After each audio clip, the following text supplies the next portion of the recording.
So what can the core do for somebody who's duffing or scuffing their chips? Well, we've played with loads of these guys, haven't we, down the years, Rob? I've played with pros down the years that do that. Well, yeah, absolutely. I suppose, what does it normally look like? It probably normally looks something like this, won't it? There'll be the sort of the, oh, that was quite a nice one. Yeah. I've seen a couple of pros on tour with that. I bet you couldn't do that again, actually. No, that was an awesome one. And then, I suppose from the same sort of setup, it's the oh, and the sort of scuttle through the back of the green. They're the pretty common ones, aren't they? I think if you're looking at the whole thing about the core is to try and simplify how a golf club's going to work.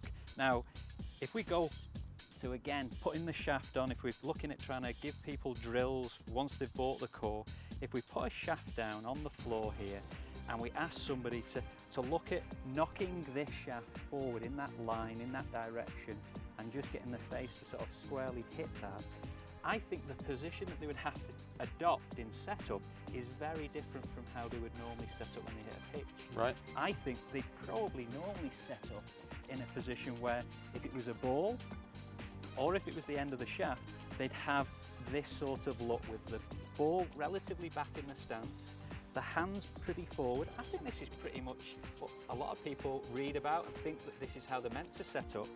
But with this analogy here, you can start to see how the only thing that's going to happen is either the club digging into the ground, or the only way to sort of get the club to hit that shaft pretty squarely, the grip end, would be to almost flick at the ball.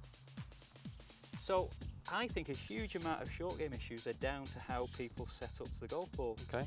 If we look at just giving somebody that analogy, and often I do this in lessons and I just say, right, you just set up how you'd like to. I think people push that a little bit further forward in the stance and they almost get a feel for how they might just sort of knock the ball forward, almost drive it forward.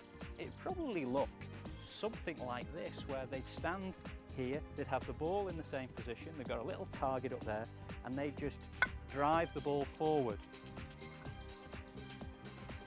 They've got a sort of position that they fancy, can just get the job of knocking the ball forward a distance they want it to go. Now, how does that help somebody who now goes to an angled club?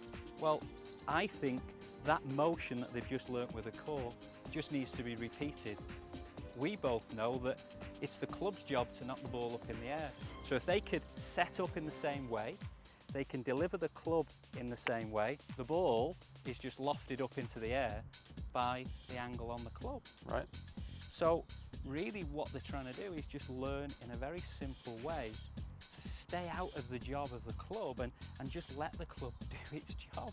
So in practice terms, should they take the core and the bucket of balls and just practice same to get the feel of it? Is that how they go about it?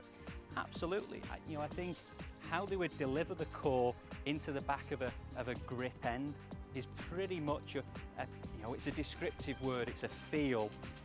I might describe it in a certain way, they would have to find their own way of describing it, but that feel essentially is how they want to then deliver the club into the back of the ball, whether it's with this, which is obviously going to do its job and just drive the ball forward, or whether it's with 50 degrees of loft and they just drive that angle into the back of the ball and the ball pops up in the air.